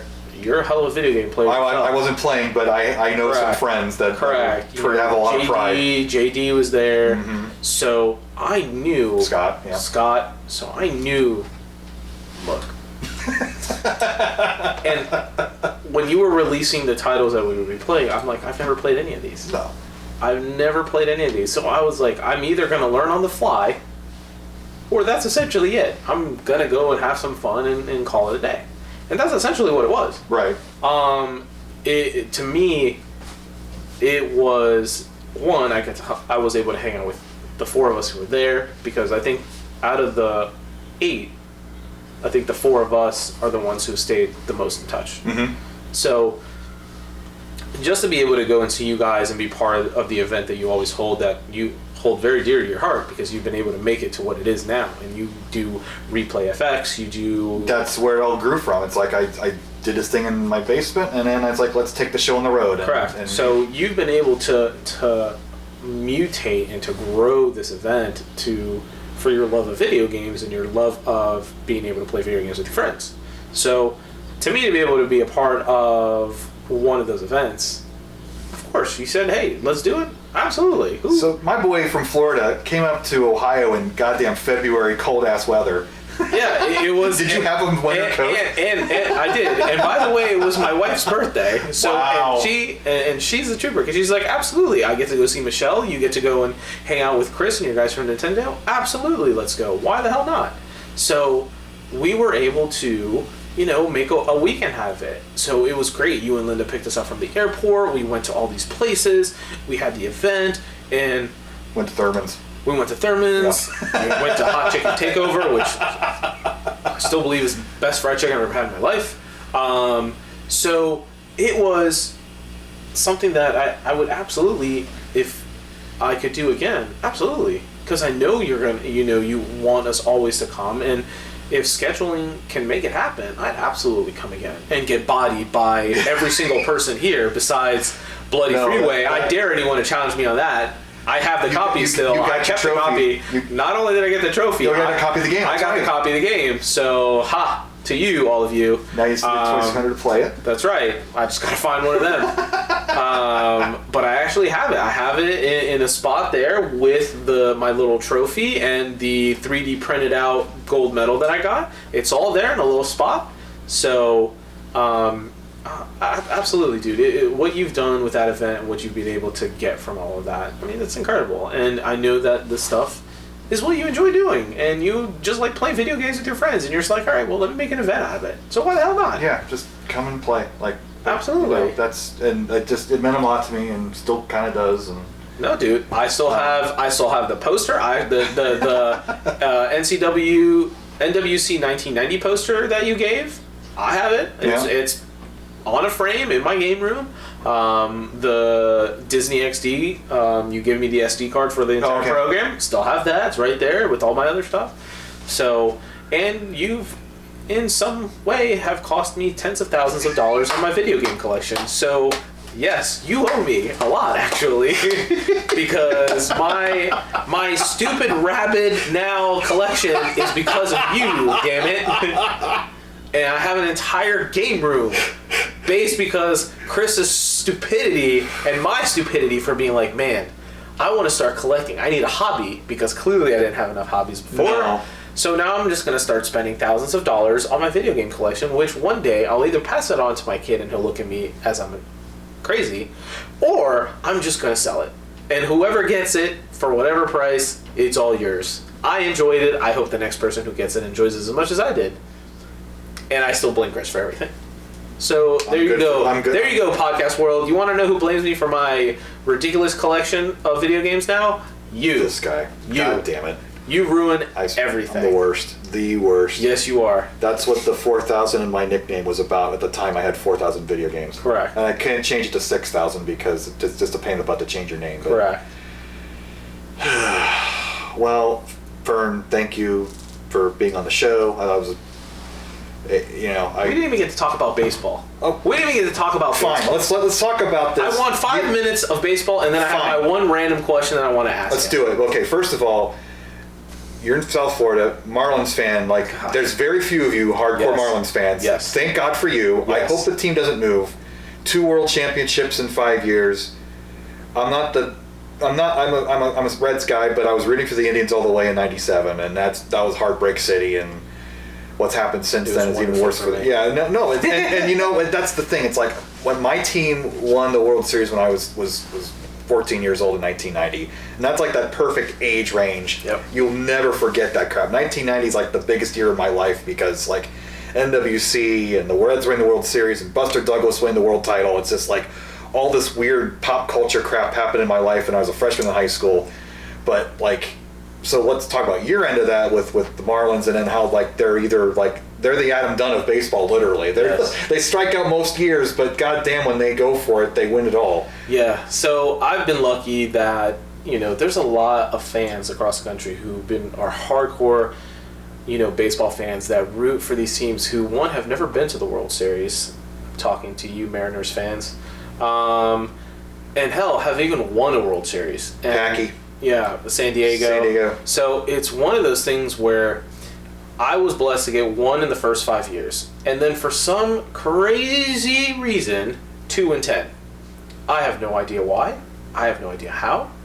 The first one, we bought the team. I remember reading a Sports Illustrated article that the Marlins had bought Bobby Bonilla and Moises Alou and all this other stuff. And Alex Fernandez. The first was 97? 97. Okay, so that was the one they beat the Indians. Yep. But that was also after the had the Expos folded yet or moved yet, or they were about to, or no. Okay. No, the Expos I think folded in 01. Okay. 01 or 02 they ended up being the Nationals. Oh, no, it was 04 they turned into the Nationals because I remember in 03 the Marlins actually played the Expos in Comiskey Park. Oh wow. I remember that they had a series there because of some sort of weather something happened. I remember that the Marlins had played a series in either 02 or 03 against the Expos in Comiskey Park, or U.S. Cellular Field, whatever they call it. My baseball lapsed between like around 2000 and 06 because Ken Griffey Jr. came to Cincinnati and he kind of laid an egg, and sadly I was doing other things at that point.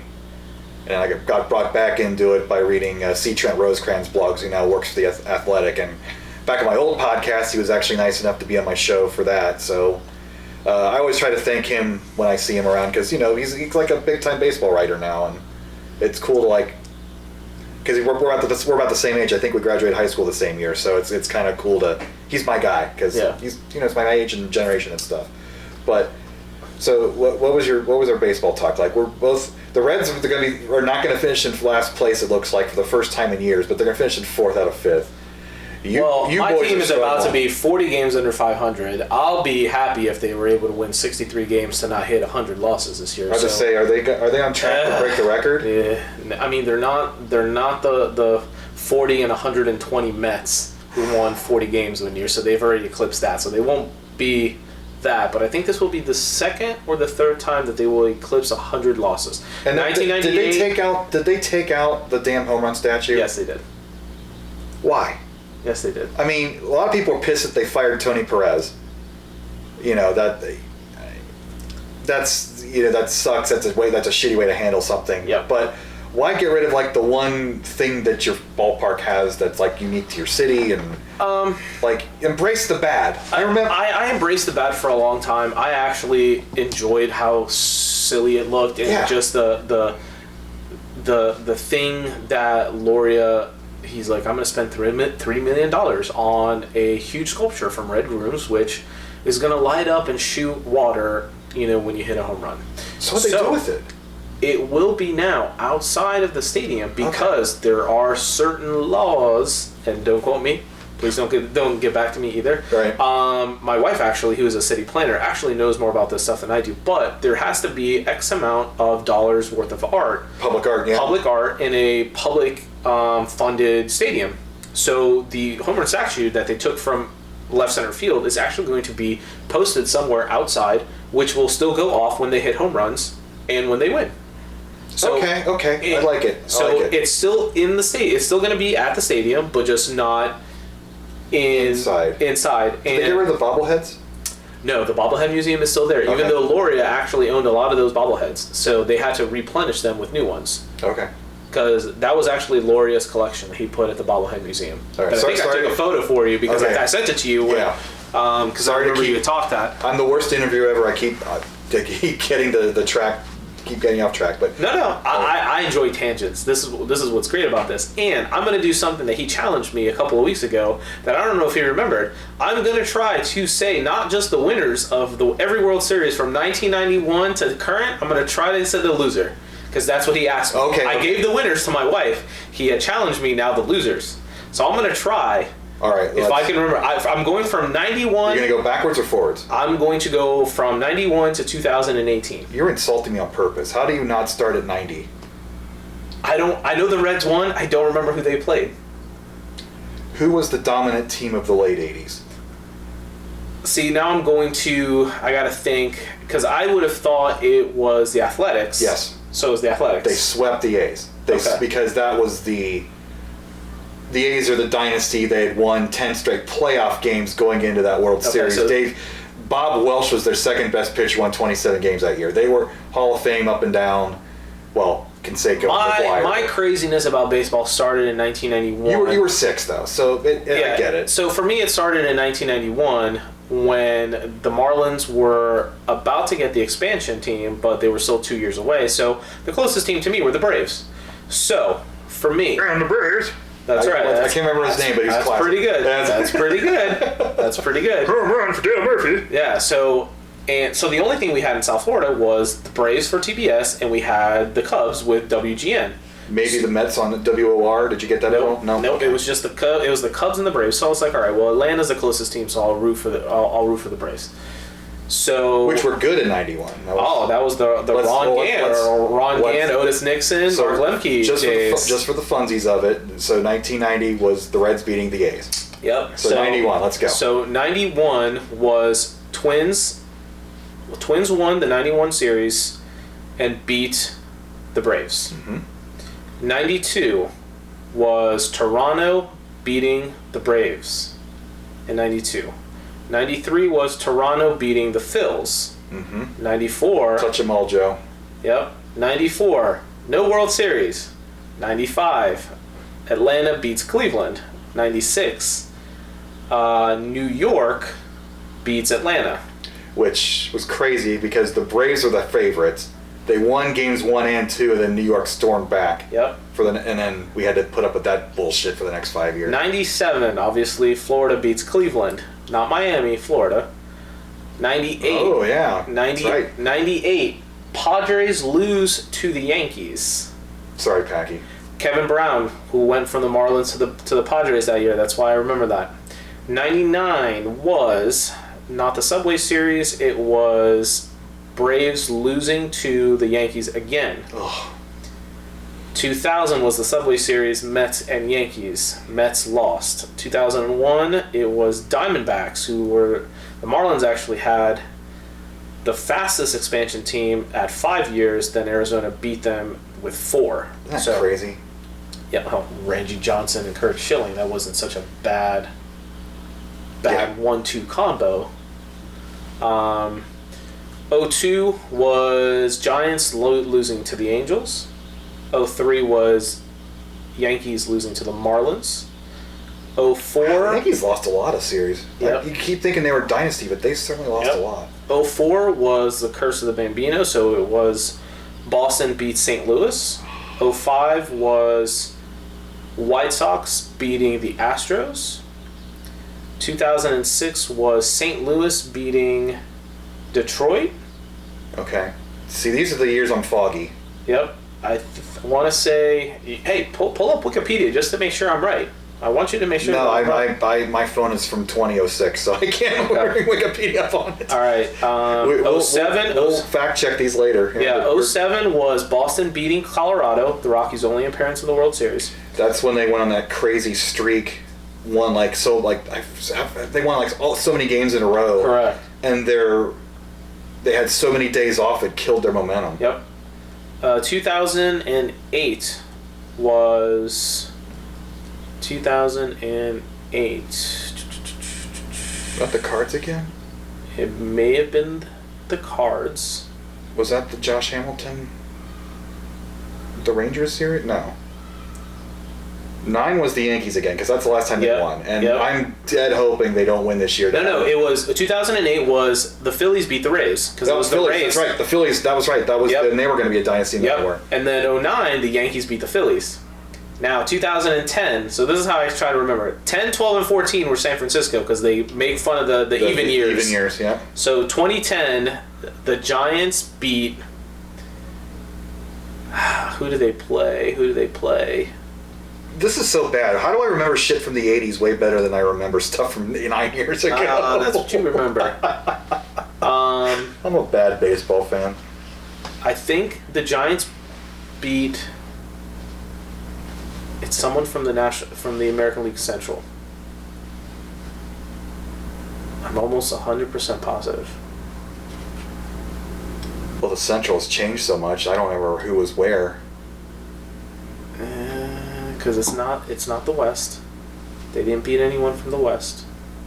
Well, let's go back to it. Well, okay. So what was 11? So 2011 was... Oh, San Francisco beat Texas in 2010. Okay, Texas. I was thinking Josh Hamilton was in a couple of those. It was the Rangers. 2011 was the Red Sox again. Was that the Red Sox? Wow, we're bad. Yeah, we are bad. 12 was San Francisco against Detroit. 13 was the Red Sox against St. Louis. 14 was the Giants against the Royals. Then the Royals won in 15. Then the Royals beat the Mets in 15. Then in 16... Who won it in 16? Jesus Christ, dude! We're bad. I'm thinking about I could go back to the 70s and maybe the 60s, and I can't even do 2016. Yeah. Holy crap. All right. Yeah. We'll cut this entire No, we won't cut this out. We'll prove that I'm a lame. And then the Dodgers have lost the last two. Right. So I don't care. It's about who lost. So. Right. And now my last question for you. Okay. We had this discussion yesterday at the bar, and I am someone who likes to have ridiculous conversations because I think that's the best way. Top 5 condiments. This all started because we had gotten some falafels next door of Bob's Bar. Okay. And there's a falafel place. Yes, I know that. Mm-hmm. And they gave some tzatziki sauce. And Fred and I were talking about that tzatziki is a very underappreciated condiment. That is essential on a gyro. Okay, a very underutilized, underappreciated condiment. Yeah. So then we're like, all right, let's name the top 5 condiments. Not your personal favorite top 5. Just what is the top 5 condiments that you would think of? I think the first one that stands to mind is ketchup, mustard, 1 and 2. So this is the criteria that what's used the most? No, yeah. Yeah, sure. Well, if I was to say, if you were to ask any random person, hey, what is the top 5? Name 5 condiments. They're gonna say ketchup and mustard, of course. Which, too bad I can't get you a baseball game because I got to get you some Stadium Brown mustard here. Okay. Which is really amazing.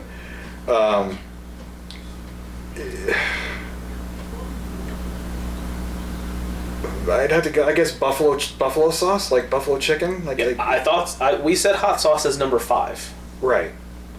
I mean, because hot's like your typical hot sauce in a bottle is the main component of buffalo. Correct. So hot sauce in general. So every variant of whether it's mild, medium, hot, just hot sauce in general. We thought that was number 5, but there were 2 others that we thought, and then we had a bit of a debate on mayo. If mayo is a condiment or more of an emotion. This is how deep this conversation got. And when we're throwing out aiolis, when you start throwing hot sauce. I can do my favorites easy, but when I have to think about everybody else, it's like Family Feud, and I'm terrible at thinking the way everybody else thinks. So we came up with, we thought Ranch was number 3. Yeah, ranch is probably the state beverage of Ohio, even though it's technically tomato juice. It's a fun fact. I didn't know that tomato juice was a state drink of Ohio. It's a state beverage. But that's interesting. Officially, it probably is ranch dressing. Mary. And then barbecue sauce. In general, not just so it can be Carolina, it can be. But they're so different. I think that's when you start, branching into tangents of barbecue sauce. But we just say, hey, barbecue sauce in general. So I think plain old barbecue sauce is so blasé now to like the in crowd. But then again, so is ketchup and mustard. Correct, because now you're starting to get into these aioli. Shout out to Arda, who I don't know. Do you know Arda Ocal? You ever heard of him? Mm. He's one of my fellow Tetris casters, but he works for ESPN. And he was just on his premiere working on MLS, and he was in Kansas City, and they did a whole piece where he's dumping ketchup on barbecue in Kansas City, and like everybody's just looking at him. But he's like, Patrick Mahomes does it, I can do it too. Yeah. But I don't mess with Kansas City. I know, and he'll put ketchup on his steak, and it's like, I wouldn't go there. Man, Arda, those Canadians, man. So this is the type of conversation and questions that I enjoy. If I ever was to do another podcast, this is the kind of silliness that I would ask. I would even bring our executive producer here and ask her what her favorite condiment is. What's your favorite condiment, Delia? Mayonnaise. See? That was one of the things where like, is it an emulsion? Is it a condiment? I don't see a lot of people dipping their fries in mayo. I just think of Pulp Fiction. They dip their fries in that shit. Yeah, I mean, so I wanted to ask, but again, another opinion. Isn't like the special sauce at McDonald's, isn't that basically just Thousand Island, which is ketchup and mayonnaise? Yeah. So it's used a lot more than people realize. Correct. Yeah. So I like mayo on my subs and some other stuff. Oh yeah, Subway. I mean, like regular Italian places, I will get Italian dressing, but at Subway, I gotta get mayonnaise. See. So I think mayo underappreciated, but to me, I think tzatziki is amazing. Easily can replace ranch. I don't really care for ranch too much, but I think I would replace tzatziki over ranch. But you could kind of put them on that same dairy family, because sour cream's also probably got to be up there. Blue cheese somewhere in there, especially for blue cheese is kind of like, specific to wings. Ranch parallel. Like people just don't like the cheese in there. Right. But whatever. So the next time, if I ever get invited back to a podcast, here's what I'm going to do. I'm going to have an entire poster board of condiments for Chris, and we're going to have all of these little branches, but we're going to rate these to see, okay, condiment number 1, what is the king of the condiments? And then like it's going to be emulsions, it's going to be aiolis, we're going to be like derivatives of this and just all this stuff, and we're going to find out. Come for the Nintendo and stay for the mayonnaise. That's right. This is what it is. It's just play a video game or two, and then start dipping stuff into condiments to see what goes with what and what is number 1 in our hearts. So. Oh boy. I think that was a good. I think that was a good. We needed that. I think that was a good. That's a first. We're the first topic of condiment speak, and we needed that. I think we need like weird off topics on all these episodes, but like it's been a pleasure, dude. You've been like all these, like everybody in the Family 15's been amazing, but just anybody who's willing to travel to goddamn Columbus, Ohio to do anything with me is the hero. So. Thanks for coming. I hope to see you in Pittsburgh or come to Portland, or let's do something and get the gang back together next year, hopefully for our 5th year anniversary. And thanks. First and foremost, the pleasure is all mine. I appreciate it. Like I said, this is popping. This is my very first podcast, so this is for me kind of a cool just to have a conversation, and it's being recorded, and other people are going to see it and listen to it, and I think it's. Kind of cool to see it from my perspective, because I personally don't think I'm that cool to begin with. So, for someone to want to listen to me spewing my hot takes on condiments. Your co-host has holes in his khakis. How about that for cool? Yeah, so I don't have any. Like, I apologize. I don't know if my wife would allow me to wear these shorts to the football game today if I had holes, but... and like I said, I will promise to bring a condiment board next time. I may even have a tray and have Chris and I on the podcast start tasting. I'll bring a bunch of fries and food, and we're just going to start popping off condiments here. I love it. So I guess we'll go one more thing, one more tangent. She's in. Delia's in. You're in for chicken fingers and condiments? Sure.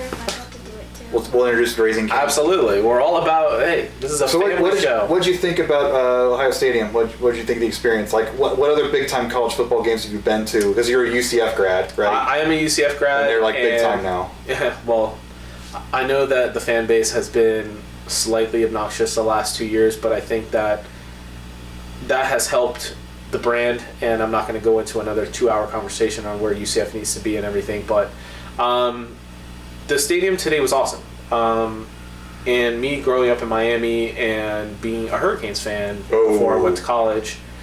Are you still smarting about Oath 2? So my wife was wondering why I was mad about 2003, the Fiesta Bowl of 2003, with the entire pass interference, and she was like, I have no idea what you're talking about, so I showed her on YouTube, and I can still hear Dan Fouts saying bad call. Yep. But I'm a big proponent of, it's like the refs gave him a second chance. They didn't cost him the game. No. And if you let the game be that close that the refs could decide it, then you don't deserve to win. Absolutely. So, and I agree with you on there. Miami was favored to win, especially coming off the 2001 season, which a lot of people will argue it's maybe the best college football team in the last 25 years that produced so many NFL players and first rounders, et cetera, whatnot. That could be an entirely different podcast you and I can talk about. But I think there's a difference being in a stadium like a Big 12, a Big 10 stadium, Big 12 stadium, an SEC stadium. Like, there's something, and I hope that UCF soon will be able to have that type of nostalgia and that type of pageantry, because one of the things I really wanted to see today was the band riding Ohio, and it was alumni day and today. dotting the I. So they had both the alumni and the current band. They spelled Ohio on both sides of the field and had two people dotting the I, which is pretty freaking cool. Like, and of course I have it filmed, of course I have it taped, and to me that was one of the reasons why I wanted to get into the stadium early. I wanted to beat the crowds. I wanted to make sure that I was able to see that before. How's your cornhole game, by the way? I'm okay. I'm not the best, okay. But I'm okay. Dumb question. I'm just trying to be funny. No. I'm okay. But I did get to see it, so they did the script at halftime. So I was super excited to be there. The stadium is absolutely massive. It's pretty steep up there in the upper deck, I'll tell you that. If you haven't been there in a minute, it's steep. And it was 103,000 people and maybe 100 FAU fans. And again, I went for my wife. She's an FAU grad, and she's like, oh, we're going to go to Ohio. We're going to go to Columbus for the FAU Ohio State game because her best friend graduated from OSU for grad school. And I was like, great, I'll go and see Chris. So we'll go to the game. I'll get to spend some time with Chris. We'll hang out. We'll go get some video games. And then he's like, hey, let's do this podcast. I was like, all right, cool. I've never done it before. Let's. You might, if you're not the biggest football fan, the pageantry and the tradition of that stuff, like the band and stuff. It was awesome. Still, brings a tear to my eye sometimes. But like I'm not the biggest Urban Meyer fan, and what the being like football players not getting paid and the concussion syndrome, like that stuff. I get it, but seeing that massive of a crowd really into a goddamn marching band, it was awesome. That you got to experience that if you can. I haven't been to a game in over 20 years, but I like that. My boy here can appreciate that stuff. No, I'm telling you, I'm not gonna say that I hate Ohio State. I intensely dislike Ohio State because of what happened in 2003. And you should. And as a Hurricanes fan before I went to UCF, now it is what it is. It's part of history. It's part of history. It's one. You have a title and you lost one of the best games of all time. It's correct. And you can always complain about that bad call, and it's gonna be fucking great to talk about. Correct. And me, I went to the Alabama-Oklahoma game last year because it was in Miami. It was the national semifinal, and my brother and I, we like to go to the event. So my brother and I went. I went in my UCF shirt in the middle of an Alabama section. So I love that. And it was great. Scott Frost was being honored with Nebraska, and everyone just turned around and looked at me and was like, just pointing at me as I'm the one black shirt in a entire crimson and white section of whatever it's called, it will always be Joe Robbie to me. Joe Robbie. That's also the site of the Bengals blowing it in 1989. The Super Bowl 20. That broke 23. 23. Broke my heart. I had a pen pal. Like we had we lived in Norwood, Ohio, and we had class pen pals in Norwood, Massachusetts. It was one of those cutesy little things. Yeah.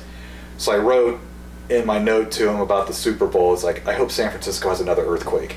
Fast forward a few months later, what the fuck happens? Yep. Oh man, I was joking. I didn't cause the earthquake of San Francisco in 1989, but thanks, kiddo. Yeah. But whatever. It's a hell of an experience going to. So if anyone ever just wants to go to the pageantry of college football, 103,000 people to see FAU. Which, if anyone knows anything about college football, FAU probably got a cool $1 million, if not more, to come here and essentially play a preseason game for Ohio State as a warm-up. And I got to see that. I would love to see they beat Ohio the spread. State. FAU did beat the spread. Take that, Vegas. Take that, Ohio State. But I think the pageantry, I would love to come to an Ohio State-Michigan game because I just think that is... I love rivalries. I love to be able to experience that, even though I don't have a horse in the race. But to be able to see what 150 years of college football, some of these rivalries have been able to intensify and still be around 150 years later, it's impressive. I don't know how much you walked around, but you might have noticed maybe some of them, all the letter M's were marked out. They'll put X's in all the letter M's on all the campus buildings. I didn't notice that, but I did read an article about that, and I did see one brave soul who wore a Michigan shirt in the middle of this OSU in Columbus. I was just like, what? I work with a few Michigan fans. It's an honor. It's like Yeah. And this was a guy who's bitter still about Woody Hayes getting fired 50 years ago, or whatever, 40 years ago. Like that's why he switched allegiances way back then, and he's stick with Michigan ever since then. It's like, damn, that's intense. But anywho, so video games are good. We like sports too. Thanks for putting up with the sports stuff. Correct, and the condiment stuff. I think that was probably the highlight of this entire podcast. And like I said, we will do this again, and we will have a condiment tray here. We will have a taste testing with our executive producer who's hanging behind the camera. She's going to help us out. And if you would, Dee, would you hit the red button there? Yeah, right now. Mm-hmm. Okay, bye.